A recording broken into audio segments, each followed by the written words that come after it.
Audio Jungle.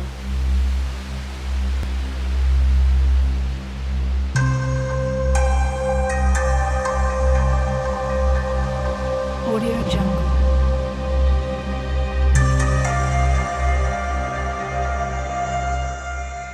When you're running a Spiderfoot scan, the first thing you want to do is give it a meaningful name.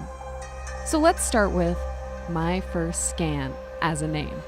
Then we need to define the list of targets that Spiderfoot will collect information about. Those targets can be new line or comma separated.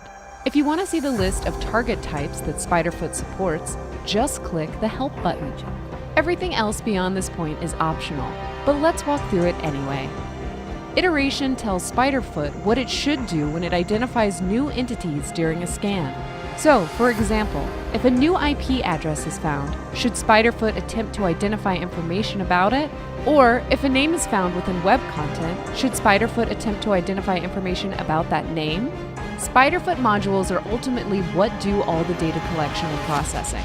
You can configure which modules should be enabled individually, or you can toggle them by using these shortcuts here. So, for example, you can disable all modules and then only enable individual modules, or you can disable certain classes of modules. You can also select by group. Then, you can configure a few general options for the scan.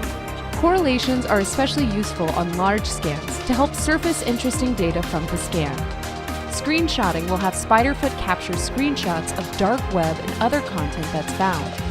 And finally, you can request to receive an email notification when the scan is completed. Particularly for scans that run for quite a while, this can be useful. Before running your scan, take a moment to note your subscription limits and the number of API keys that you have configured, as these ultimately impact the amount of data you can collect. Spiderfoot doesn't strictly need API keys, but the more you have configured, the more information you'll be able to obtain from a wider variety of sources. You can run the scan.